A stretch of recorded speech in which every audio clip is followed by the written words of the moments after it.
Meanwhile, South Sudan Foreign Minister Dr. Barnaba Benjamin said that President Salva Kiir will not be attending the AU Heads of State and Government Summit. Our foreign editor Sophie Mokoena caught up with Dr. Benjamin on the sidelines of the AU Council of Ministers meeting. The issue of peace and security in South Sudan is very important, not only for the people of South Sudan, but also for our continent of Africa. As I speak to you now, we are at the implementation process of the peace agreement that we signed. You know, our president signed the IGAD peace process on the 28th of August. Now, while I speak to you, first, the chair of JAMAC, that is the Joint Monitoring and Evaluation Commission, former president of Botswana, Festus Mogae, is now in Juba. He established his offices in order to monitor the implementation of this peace process. We, on our part, President Salva Kiir have started also to implement some of the areas of the peace agreement itself. For example, he has declared a permanent ceasefire. He has already started the relocation of our troops 25 kilometers outside Juba, the capital of the country. President Salva has already appointed 50 members of parliament from the opposition into the parliament already. In fact, the transitional government of national unity should have been formed, but we are waiting for the arrival of the leader of the SPLM-IO, Dr. Riek Machar, to come to Juba so that process is done. You know, the SPLM held a convention, SPLM convention, which was attended by the deputy president of South Africa. Ramaphosa came down there. Both the CCM and the ANC helped participate in the reunification of the SPLM as a party. Also, President Salva and the opposition, we have already allocated ministries. 16 to the government, the SPLM in government, 10 were to the opposition, 2 to the other political parties, and 2 to the other former detainees. The former detainees are in Juba as I speak to you.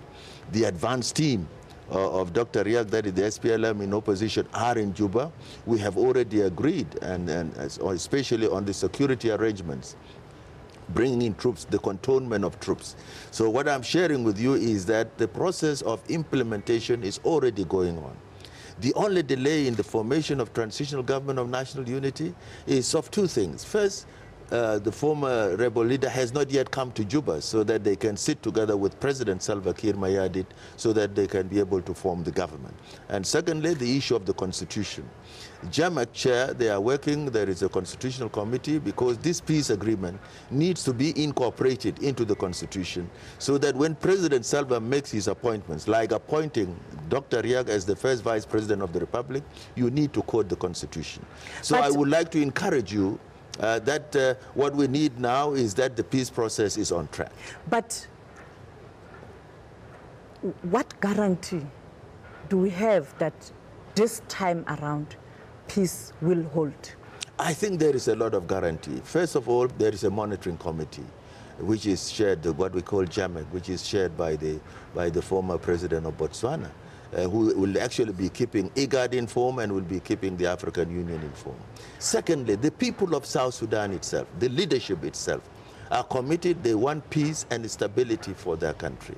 We want to have peace and stability so that our people can have peace, so that the development processes can be carried out, so that the ordinary citizens can have service delivery. So it is a requirement that first the people of South Sudan are in need of. That's why, although the government had reservations about the type of agreement, but for the sake of peace for our people, for the ordinary people of South Sudan, that is the guarantee. But the problem is the other leader is still in exile.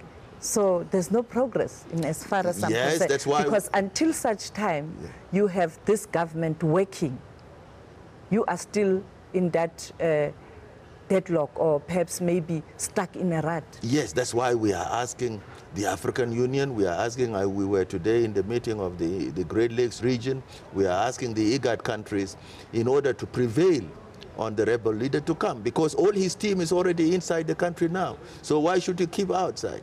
His chief negotiator is leading his advanced team. They are sitting in Juba. We are working together with them.